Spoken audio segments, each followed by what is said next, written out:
Ladies and gentlemen, welcome to another edition of the Coach U Show. Today, we have the podcasters of podcasters. What an honor to be with Jeremy Slate. It's so cool being on the other side because I think I've been on your podcast twice, and the first one was like 6 years ago? Something like that, man. It's been like two or three times at this point, and like every time, like you just give so much great information. And Jeremy, of all people, he knows how to command your brand, and he knows how to get people on podcasts. So if you want to learn about podcasting, there's no better way than to learn from someone who actually does it for real. It's like a fat weight loss coach. Never take their advice. And Jeremy, being a power lifter, can give us powerlifting advice too, right? I would trust someone who's actually done the thing. So if you want to learn about podcasting, this is the guy you want to listen to. Yeah, I literally rolled out of the gym before this conversation. You and I were texting before I got here. So here we go, man. Look at the pump. Look at the vein right here. I'm trying, man. Now, you told me some of these numbers before when we hung out together, but how much do you bench and squat and those other numbers? Well, that's what I benched and squatted in my 20s, man. I'm close. I'm on the wrong side of 30, closing in on 40 now. So I don't have the same. What was it before, just so we can boast a little bit? So at 21, I'll be 36 in a couple months, but at 21, I was bench pressing 455, deadlifting 635, and squatting 705 at 5'7" and 217 pounds. 5'7", 217. You're basically what's the word for that? A tank. Yeah, I was kind of like a bowling ball on wheels, man. And now I'm 160. So it's a big difference in life in my 30s. Man. So aside from the fitness, how come podcasting became your thing? And what did you do to have, what are you like episode 1017, 1000 something? Yeah, I don't quite remember the number. It's like 1,050 or 1,060 or something like that. We're over 1,000 at this point. I started the show back in 2015, and I really started it because I tried a bunch of stuff that didn't really work. I'd been a teacher for a couple of years at a grad school, and I wasn't really cut out for it, and decided I was going to try this whole entrepreneurship thing. And you know how that is when you first start out, man. Like you try a little bit of everything and nothing kind of hits. And I've been a podcast listener since 2009. So I started the show literally as a hobby in 2015. We had 10,000 listens in our first month, which was November of 2015. And it's been fun ever since, man. Yeah. And I remember you were talking about your first podcast and how kind of bad they were or cringy and how you've gotten so much better. And I remember seeing your previous thing at your kitchen table and it was kind of dark. And now you have this nice studio with this wood grain under your basement. Tell me about the evolution of you as a podcaster and what you've learned. It's interesting, man, because, you know, like, especially like with how things are now, like I think video is like the biggest part of what you're doing in the podcast world. You know, for me, I started as an audio only show. And the reason I didn't start on video is number one, I didn't have the best setup for it. But number two, like I was afraid to be on camera. So I kind of just started audio because it was really easy to talk to your computer and not have the person there. I didn't even have the camera on at the time, which is interesting. So the first version of my show was called Rock Your Life. I didn't do any research, so I didn't realize somebody else had the name. So I had to change the spelling. So it looked like it was just spelt wrong. And it was kind of this very life coachy thing, which people that know me well know I am the furthest thing from. So I was just trying to like start something in the online marketing world. It didn't do well. I quit in about 60 days. And I ended up taking a bunch of courses, frankly, almost too many courses, because I thought I kept needing more information. I think that's a lot of things that stops us from starting. I started this show in 2015, and I just tried to get better every day, right? Like continue improving. And the thing I looked at is, I think really the best thing you can do is have an interview show for a couple different reasons. Number one, you're getting branding positioning, right? You're being seen with someone. But number two, the ability to prepare for content, you don't have to prepare as much. I'm not going to say you don't have to prepare at all, because you should come into every conversation prepared enough for a good conversation. But so for me, I just tried to focus on being a better interviewer, you know, watching other people that interviewed, you know, watching people like Larry King, watching people like Oprah, and seeing like, what do they do that I'm not doing? So I could continue to get better at that. And as I got more comfortable, which took hundreds of episodes, by the way, like I was around 500 or 600 episodes, I'm kind of feeling good about it. I started doing more video, started doing more of these other things. And we've really been taking advantage of YouTube, especially shorts recently, which has been big, Instagram reels. So it took a long time to get there, because people always ask me, they're like, how do you get better as an interviewer? And I'm like, dude, just do more interviews. That's really what it comes down to. There's no shortcut. It's like working out, huh? Yeah, exactly. It's exactly the same. But people want to know the secret, so what's the secret that the pro podcasters know that, us newbies don't understand? But it's the viewpoint, and there's one of my favorite things is to approach everything you do with professionalism. And that means number one, integrity, being true to who you are and where you are actually are in your journey. And I think, frankly, this as much as I do, a lot of people in the online space aren't true to that integrity, and that's not cool. So that's one part of it. The other part about it is being honest with yourself, what you're good at and what you're not, and continuing to work on those things that you're not good at every single day. I'm still trying to figure out like how I can do better. One of the things I like to do is my preparation is actually important. I listen to interviews people I'm going to interview have done with people I really respect, because I want to see a couple different things. Number one, how do they communicate? Because you're going to see that a guest either answers long or answers short. So as an interviewer, your questions either have to be better thought out, have a better point, or if somebody's too long, you have to be okay with kind of steering them and kind of bring them back to the conversation. So being really good as an interviewer and continuing to work at that craft is just something I'm trying to do every day, man. Well, you're a pro at it. I mean, just look at you. I'm trying. Can always get better, but I'm trying, man. One of the things that we hear a lot of people talk about, especially with the shift to mobile, is that the video production quality doesn't have to be as nice. You don't need the fancy camera. This is a Rode NTG5. I don't know if you can see it. I think it's out of frame. Oh, wow. But I've got, if you could see here, I have almost $30,000 worth of equipment. Oh my gosh. I've been filming now just on my iPhone with simply a tripod. And so you can buy things like this for $15 and then Zoom and whatever. Well, the new iPhone, whatever Mac OS allows you to use your phone as an extension of your computer automatically. In fact, I think I could even just do it right here and show you. It seems to like automatically pick it up. Like you don't even have to connect it or anything. Here, I literally am selecting the camera, and now can you see? Oh my gosh. You can see around the studio. You can see. Oh, you don't want to see the other side of my studio, man. You're going to see water bottles and coffee cups everywhere. You can see that this is a real background there. I've got a TV. I got a whiteboard. There's a fancy A7R4 camera. Now I'm doing a video of the video, which is sort of weird. But I can switch here. You can see here in Zoom. All right, here we go. Let's give this a shot. Yeah. So there we go. There's the other side of my camera. Nice. See, it's not that exciting. There's all my messy coffee cups, so. I've got 3 TVs here so that I can put the other guests there or other people. I have one monitor up on the wall that's right behind the camera so that I'm like looking at you. I have 2 Apple TVs, but then I switch back to this is my main camera. And then I have a camera above here so that I can draw if I want to do like a diagram, or I can shift it over to the whiteboard. Over like I have what's the thing called? A slider that goes back and forth. So I can have the main camera here, and then the slider goes back and forth, so it can switch A and B. I have an A10 mini. Anyway, I don't want to go into all that. You got a lot of stuff, man. Like, because I know for me, like, COVID, for me, I've tried a lot of different stuff, and like I don't know. I feel like the production quality matters somewhat. Like I wouldn't go crazy with it, but at the same, because the camera here, this is just a Logitech Brio. Yeah. But the Logitech Brio out of the box, in my opinion, is a terrible camera. So there's an app you can get for your MacBook. It's like $7. It's called Webcam Settings, and it lets you change like the aperture and a lot of that stuff, so you get a little bit of a better picture out of it.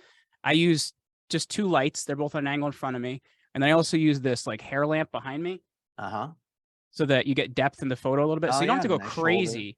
And then I do like good audio gear. So this is Shure SM7B, which is a really solid mic, and then I run it into a Focusrite 2i2.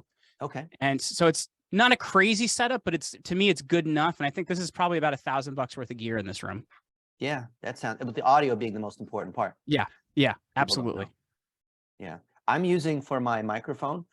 This is my favorite one. I used to use the Rode Wireless Go 2, which is good for the phone as well as just in the studio. But this Pico Stream allows me to have, it's giving me 20 hours of battery, and it allows me to interview 2 people. So I often will have 2 or 3 people will fly into the studio, and I find the podcast in person is always better. So I use one of these. This is a Tascam DR40. Okay. And it has on the bottom, you can put 2 XLR mics into it. So yeah, it's like $140, but it does a good job. Yeah. Yeah, I've got the Zoom H5, which is unnecessary. This is like an audio and video nerd podcast. The whole point that I was making was that I think, and feel free to disagree because you obviously have done more episodes than I have, But I feel like as long as you have an iPhone, good audio, just decent lighting, which can be the sun, Yeah. but you've prepared and it's a good guest, it's going to be amazing. I would totally agree. And because I think, frankly, like, people are doing more video, but with your iPhone and stuff, you can get away with a lot more because there's filters, there's like different lighting tricks you can do, apps for your phone and stuff. So you can get away with a lot. Good audio, you know, even, you don't have to get a mic like this, but good audio is really important because it is a barrier to people being able to listen to you. Like, it has to be listenable. I think sometimes people have nothing and they're in the middle of a room with a Zoom and it kind of sounds like the adults on Charlie Brown. You know what I mean? Like, wah, wah, wah, wah, wah, wah. And it's like, people have to be able to listen to you because that is kind of the most important modality you're delivering in. It is. Well, can you hear me okay? I have this. You sound great. You sound great, man. Awesome. But when you have that nice, big, authoritative podcast mic, you have that nice bass voice, right? You always hear when these people come on with the bass voice when they come, you know, it's like, wow. My wife gives me a hard time because she's like, I can hear you try to talk a little bit bassier on it. I'm like, well, it's my radio voice. What am I going to do? What's the most interesting podcast guest you've had? I know you've had 1,050 or whatever. I've had a lot of cool ones. Like, I'm a big racing fan, so I've had Elio Castroneves. He's only one of 3 people to win Indy 500 4 times. Wow. Very incredible guy. Who else have I had that was cool? By a guy we both know that was a cool conversation, Matthew Januzik from Escape Fitness. Oh, I did it with him last night. Yeah. Cool guy with a lot he's doing. I just talked to him yesterday, actually. But like, I've had some of my favorite authors on too. Like, my favorite author is a guy named Brad Thor. And he writes a lot of like political thriller type books. Got a chance to chat with Brad, and it was cool because it was before his latest book was coming out. So he sent my whole family autographed copies. Like, really nice guy. So nice. I don't know, man. I get to talk to a lot of cool people, and for me, a little bit of my, it's hard not to have your fanboy come out, if you know what I mean. I love Matthew because he's just so well versed in not just fitness but life, and he interviews all these other cool people, and he's just such a humble guy, such a great listener. And he's got a British accent, which makes him automatically sound smarter than me. And he's so sharp, and he's always dressed in the freshest, latest clothes. He's like magazine perfect. Yes. Now, tell me about a time when things didn't go well in a podcast, and what did you do? So there's been a couple different times, and I think part of it is when a person's willing to receive what's happening, because there's been times where I've had stuff break. Like, I've had stuff break, and like, I've borrowed stuff from like, at the time I had a microphone break, and I happened to be living in an apartment building. I kept knocking on doors until somebody actually had a USB mic I could use. So that was a good save. I had a guest one time that did the interview outside with airplanes everywhere, and like, it just wasn't good. And a lot of times we're able to save it, we're able to work it out. In that particular situation, we weren't able to, because he was like, well, if you have a good editor, you can fix it. You know, you're wasting my time. I'm like, oh, okay, dude, we're going to just kind of go on from here. But there's definitely been some interesting situations we've worked through, but I think as long as you're willing and the guest is willing, you can handle a lot. The thing I'm always thinking with is, you don't know when you're doing virtual interviews what somebody else's ability to use technology is. So we do a lot with making sure people get training materials before the interview of like, you know, if you run into this, do this. If you run into that, do this. Hey, this is my cell phone number. You know, text me if you have a question. So we've been able to handle a lot because we had a lot go wrong in the first 3 or 4 years. Would you be willing to share that kind of onboarding process stuff for other people to have a podcast? They can basically just copy, paste, and put their name, put their information and whatnot. Because we always want the guest to be prepared and make sure, you know, proper audio in a quiet place, good lighting, that whole. Yes, I just need to put it in a format that's consumable for your audience. Right now, it's kind of like everything that's in my email sequence and stuff. But yes, I can help you with that. Okay, that'd be great. Because then I'm going to promote that and say, hey, you know, it's one thing to talk about podcasting, but Jeremy Ryan Slate is giving us his actual SOPs so that you can become a better podcaster and have your guests be ready. Dude. Well, and I think that the thing that helps a lot as well is I'm always looking at like what technology's out there for recording. And actually we've moved off Zoom in the last couple of years, and we've been using something called Riverside FM. Yeah. And the thing I like about that as a platform is it has a backup too, which is good. So it records natively on each device. So you don't have to deal with like if things go through Wi-Fi, because if you have a bad signal, you could be in trouble. So it progressively uploads throughout the interview. And then we've had it happen before. Like I had one of my favorite musicians on recently. I had Phil, the lead singer of the band All That Remains, on my show. And he had one Chrome extension was blocking another Chrome extension, which didn't like a Chrome extension live next to. So because of that, it wouldn't upload. But it has a fail-safe backup on Riverside as well. So that was like something that was like really helpful. So to me, it's kind of had a lot of things to prevent problems. So it's helped us a lot. I love Riverside, but I was on Mark Schaefer's podcast, and he's the marketing animals guy, and it actually lost the recording. It said, because it shared slow, you know, it's like 98% with it, stay until it's complete, and the engineering team couldn't recover it. And Mark, oh my gosh, so we moved back to Zoom. But we were I guess I've been lucky. For quite a while. I guess I've been lucky then, man. In 2 years, It's only happened to me twice. I've probably been on 100 with Riverside, but I've lost 2 of them. Oh geez, that anytime you lose one is a problem. So yeah. What else has happened? Because you never know, like the guest could be late, or their camera's broken, or their wife walks nude behind them, or all sorts of weird. That hasn't. I've never had anybody naked in my interviews. In staff meetings, we've had people mistakenly walk by other people's cameras for like my company. We're like, come on, guys.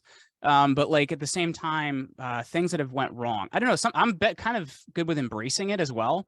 Like we had the singer Matisyahu on. He's like a Jewish reggae guy. And he was like, yeah, we're gonna do this interview, but we're gonna do it while I'm driving. And I'm like, ooh, we don't usually do that. Okay, let's just go with it. So he ends up running into his guitar player, and then his guitar player joins the podcast, and then we end up meeting this other guy that joins the podcast. So I've tried to get good at embracing it. So that's kind of some things that have come up there.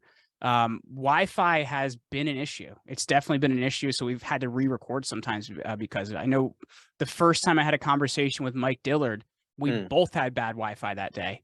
And we actually had to reschedule the interview. So for me, it's making sure, like, number one, I'm always hardwired because that's a really big deal. We switched to fiber optic internet recently too, so that our upload and download speed match. That's been a big deal. Even on the farm, fiber optic. Dude, they just ran it. They ran it out here about 3 weeks ago. So we're one of the first people in the neighborhood to actually get fiber. All right, very cool. So now that you have been a pro at podcasting, you've launched multiple podcasts, you get other people on podcasts. Some of you referred to me, and I've had them on my podcast. What do you do for someone who sucks on camera, but you're trying to get them onto other people's podcasts? So one of the big things that's really important in our process is I actually interview every single client we have first. And then they actually get a report card on how it went. And the big part of our process is before we actually put a client on a show, you know, we interview them and kind of see how it's going so we can give them feedback on what we can do. And I've had to interview clients on our company show, the Command Your Brand show, like sometimes 2 and 3 times to make sure they're good. That's not typical because for us, frankly, we're really trying to make sure we're working with people that are already great on camera, because I think that really is important in the world we live in now. But we do a lot of coaching with somebody in the first month to make sure they appear better on camera. Because it's, you know, as much as I do, it's vital right now to really do that. But focusing on some of the basics, like making sure you're looking at the camera is a really big deal. Trying not to fidget too much. Relaxing. I find for me, I get stressed out before a big interview still. So I usually go for a walk before an interview, and that kind of calms me down. You don't go walk. So I go for a walk around the property and kind of chill out. So to me, if you can calm yourself down, if you can look at the camera, if you can just kind of be present and communicate with that person, you're going to do a lot better. But for us, that's one of the reasons we do an interview with somebody first, is because we want to try and work those kinks out with them. Now, what about young adults, for example, that are on our program and they want to start a podcast and they can't afford having you for coaching and whatnot? How can they get better on camera? So I would say, as much as this is bad advice, Dennis, is try and do as much content as you humanly can. Do you know what I mean? Because that's there's kind of no hack. There's no hack to it, man. Like you do it as much as you can. You get more comfortable.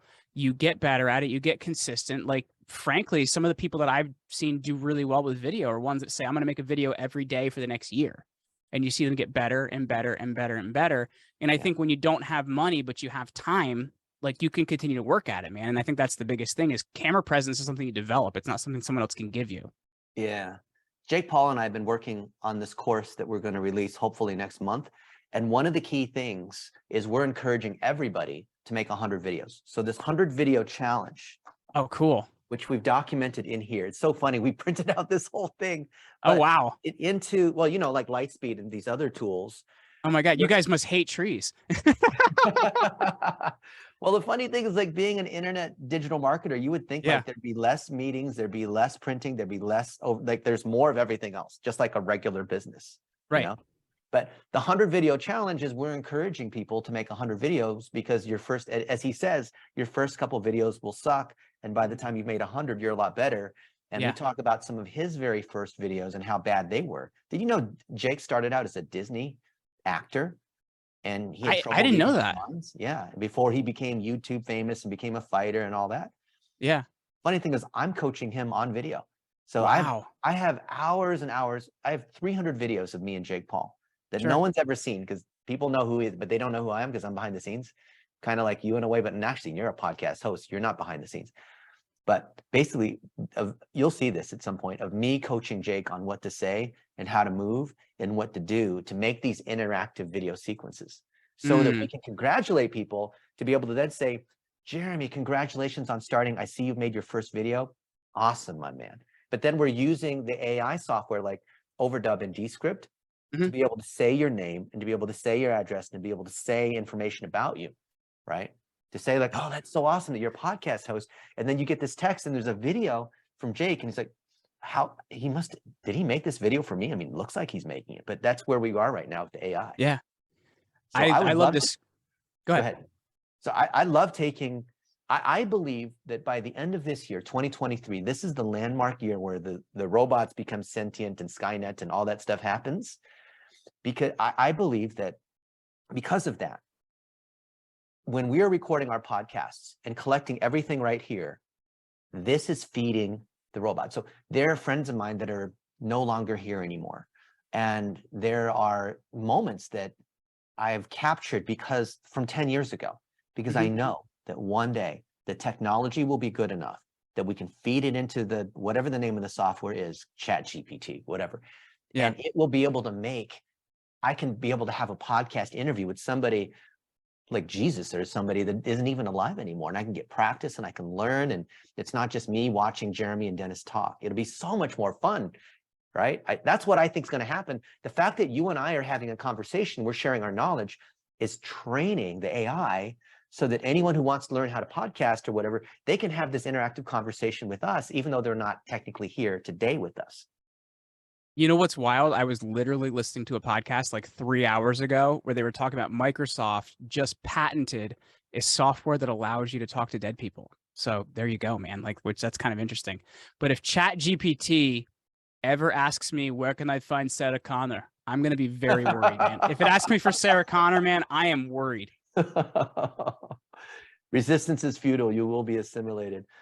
So my friend Kenny Lauer, who is the chief marketing officer at the Golden State Warriors, he was a client of ours for 5.5 years, absolutely amazing. He left that job and he went to go work for an AI company, of which Tony Robbins was the main figurehead, spokesperson, client, investor, whatever you want to call it.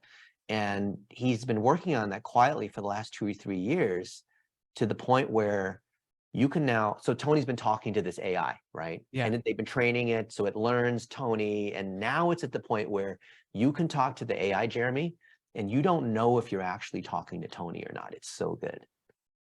That And kind of imagine, scares me a little bit, man. Like that kind of like I don't know, that kind of worries me because it's like you get an AI that sounds like me, it's gonna start saying things I didn't say. And like, I don't know, man, that really yeah, but worries me. it might be like, you know what? I'm going to have the 20-year-old Dennis that's sharper, like not the old Alzheimer's Dennis, but the Dennis that I'm going to make this, I'm going to turn the knobs, you know, in Westworld where they can turn the knobs on Yeah. intelligence and charm and memory and like all that. I'm going to turn the thing all the way to 20. And that way you're going to talk with the Dennis who's always at the very top of his game, who knows everything, remembers everyone's names, always says the right things, is always clever, can speak every language. Why wouldn't you? And then we can talk to someone who's dead. Like, hopefully you don't like reenact your dead pets or bring back someone like some criminal from a long time ago, but that's all going to be possible by the end of the year. So that's why I go the opposite direction on that. And I try to tell my team, like, we need to do things that don't scale. You know what I Yeah. mean? Like we That look the at robots certain can't do yet. right, because we look at certain things in our process, it's like, okay, so then we email the person here, and it's like, really? That's where we call the person because you know what? You can't schedule a call, right? It's a human That's right. being communicating with you to talk to you. So to me, understanding that environment, yes, it can make our life better. Yes, it can make improvements, but at the same time, we have to really focus on where we're more human because I think that is something that's going to get totally lost and left and dropped by the wayside. And I do think there's something really important and special to humanity that technology can never have. And therefore, what you are teaching other people, it's not just like getting on more podcasts. I used to think podcast was like checking the box of being on all the big podcasts, because I'm a Yeah. box. People want to check for digital marketing, so I get it both ways. But now I've realized, after building relationships with people like you, and like we're eating fried chicken at the restaurant, right? We're not just on a podcast. We're building relationships. These are the things that don't scale. And this is the thing that I think, because of the way technology is going, this is the hardest thing that this is like the last thing that the AI is getting more and more and more sophisticated, but the very last thing is replicating these long form conversations like what we have. Yes. And so anyone who, like, this is the highest leverage thing you can do, because like writing articles and doing SEO, like that's all the robots can do, all that kind of stuff now, and beat you at chess, play video games, all that.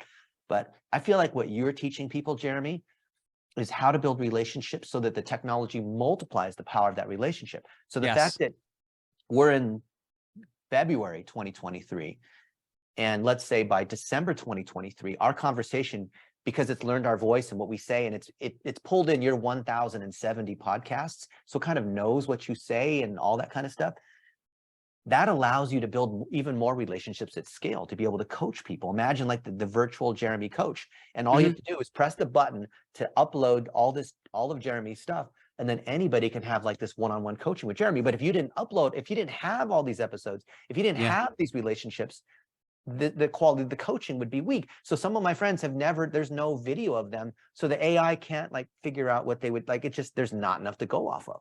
Yeah. It's interesting too, because I think, once again, it goes back to doing the work and consistently showing up. And that is something that, in order for this other stuff to work, you have to have done that. There is no easy way. Yeah. And I think it's really important too, that you mentioned the people that think like, a certain podcast is like checking a box. Frankly, we've booked some really great podcasts for people, but at the same time, I found that we don't play well with people that think they need to just check 12 boxes and it's kind of over with. Yeah. Like, the people that we play the best with are ones that are like, I'm here to build a relationship. I'm here to maybe even flow this host business, or have them flow me business, or, like invite them to my event or something like that. Like, it's about being human, man, and not just treating everything like a marketing message where you're getting 1,000 impressions, 3% opt in and 1% buys your thing. Like that just doesn't make any sense to me. Or the people that are like, all right, who can you get me on? Like, what shows can you get? Like this transactional, like you're the, what is it called? You're a pimp, basically. So we, on the inside, we call them Golden Corral eaters, right? Because they show up at Golden Corral, they want the all you can eat buffet, and they want to know how much everything you got for them. And it's like, so there's this other company, you should go work with them. That's usually how we handle, because it's not a buffet, man. It's about like showing up, offering value, building up your persona, continuing to like build relationships. And those people that show up with that, those shows lead to other shows, which lead to other shows, which lead to relationships, which lead to opportunities, which lead to speaking gigs. So it's like, you have to treat this digital world like the real world. Like, you know what I mean? There's no loss. Like, if you're forgetting about the real world and thinking this is a kind of a shortcut, you're just not going to win in anything, man. Whether it's podcasting, whether it's online marketing, whatever it is, you have to keep the human element in. Yeah. And that's what makes it interesting, so that people don't just say the same things over and over again and like some robot. What kinds of questions do you like to ask Jeremy to throw a little spice in there? My favorite question, and this actually got Andy Frisella to drop the F-bomb about 11 times, which I guess isn't hard for Andy because he does it a lot anyway, is I like to ask people what's something they believed at 21 they don't believe now, because you get some really big life shifts with people that are doing big things in life. So that's one that I love to ask, because you get some of the coolest answers from that. And they're always different. They're never the same thing, which is kind of cool. So that's my favorite one. What's another one I really like? I'll tell you my favorite one. Go for it. Especially someone who's been interviewed many times, I'll ask them, what's a question that you wish that you were asked? And that's another way of getting on what's on their mind. The thing that's really like eating them. Well, I wish people, instead of asking about how I made all this money and sold this company, I wish they'd ask me about this one technique that I had, or about my childhood and what was it about that caused me to do this. I don't know, man. I've stopped people in their tracks, some C-level executives that are very well spoken, have PR teams around them, and I asked them that question. What question do you wish that you were asked? And the most common answer is, wow, that's a really good question. Damn, you're a really good interviewer. Well, it's thoughtful and it's a big part. I don't know, man. If you ask me that, I don't know if you'd like the response because it's usually like I'm thinking about Roman generals and their conquests, and I'm thinking about Alexander the Great and what would have happened if he didn't die in 323. Like, those are the things that run through my head, and it kind of drives my wife bonkers. Yeah. Well, if people ask me that question, they never do, but if they did, I'd probably say, I'm a big fan of niacin, which is vitamin B3 and all that. And of course, you know a lot about niacin as well. Yeah, it gets your skin itching and all that fun stuff, man. It's just cleaning out your system. Yeah, but like NAD plus and what it does to be able to rebuild your cells and heal and be younger and your immune system and sleep and all that.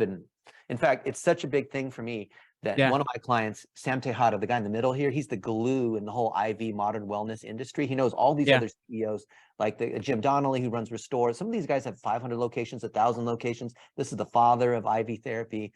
I've interviewed all these guys on Zoom for an hour to be able to put this book together. Wow. For my client. And I'm just so fascinated that, a week before I'm going to interview one of these guys, like here's Ben Crosby, who sold Tap Out Fitness, built it to 500 locations and sold it for buku dollars. I spent all this time learning about him and who he is and the whole industry.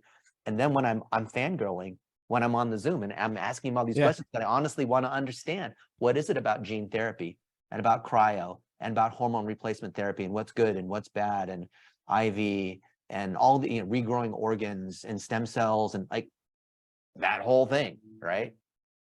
I'm weird when it comes to fitness. So first of all, my favorite thing to put with niacin is beta alanine. It's a really interesting combination that helps with raising your BMR, your basal metabolic rate. Makes your skin kind of warm and tingly, which is interesting. Another thing I'm in love with is cold showers. I usually take one of those every morning because it does a couple different. Those. I love them, but I hate them. Dude, I've never been so awake. I usually run first thing in the morning. I do weights later in the day. So I usually come in and do that after I do a couple miles. So like it's kind of a nice way to start the day because you're never so awake. And yeah, it kind of like makes you be able to put up with a little more because damn, it's cold. Yeah, but you feel so good after. What are the other sort of life hacks for Jeremy Ryan Slate? So the one thing that I've been doing the last 6 months, which actually has been a game changer, is, as I mentioned, running first thing and then doing weights later in the day. Because when you try to do your body, when you're working out, can stay anabolic or in a growth phase for like 45 minutes, an hour max. So if you're doing weights and then you're doing cardio with it, you're actually breaking down muscle when you're doing that. So I tend to do them separately because you can stay a little bit more anabolic in your workout period. So that's one thing. The other thing is I've actually become, as I've gotten in my 30s, different about how I eat. Like my wife used to make fun of me in my 20s because I carry a cooler everywhere. The thing that I really do now is I look at ratios of what I eat. I'm making sure like I have a good ratio of carbohydrates to fat to protein. And I actually do a lot more fat now than I used to because fat's good for your brain and it actually helps if the right type of fats actually help your body burn other fats, it's thermogenic. So I'm looking at things like that. I wish I was better with sleep, Dennis, frankly. I really do. But just my life is too busy. So that's just the way it is. Children. So yeah, children, man, I have 2 little girls and they are intense. So I just don't sleep as much as I'd like. But if I slept better, I'm sure that would be really good for me. The other thing that I'm a big fan of is sauna as well. Because, in sweat, you can remove a lot of impurities and different things from your system. So I'm a big believer in that as well. Well, Jeremy, thank you so much for spending time with us today. Do you have any final words of wisdom? I would just tell people to realize kind of there's no shortcut. And when it comes to whether it's a podcast or whether it's anything in your business, it's consistently, it's showing up, it's continuing to work hard. Because, if you're trying to fake it till you make it, like that can only work so long. And if you really build a skill set, man, like you have something you can use and build off of, whether you continue to do what you do or do something else. That's what I really say. And I would just like to say as well, like, I'm just really grateful to you, man. You've been supportive for me for like 7 or 8 years now at this point. So I appreciate what you're doing, man. And just glad to have you out there. Dude, you're amazing. How do people find you? They can find me at commandyourbrand.com. We actually just launched our brand new website today, or they can find me at jeremyryanslate.com. Amazing. Great, man. Have a good one. Okay. You're the best. All right. Bye.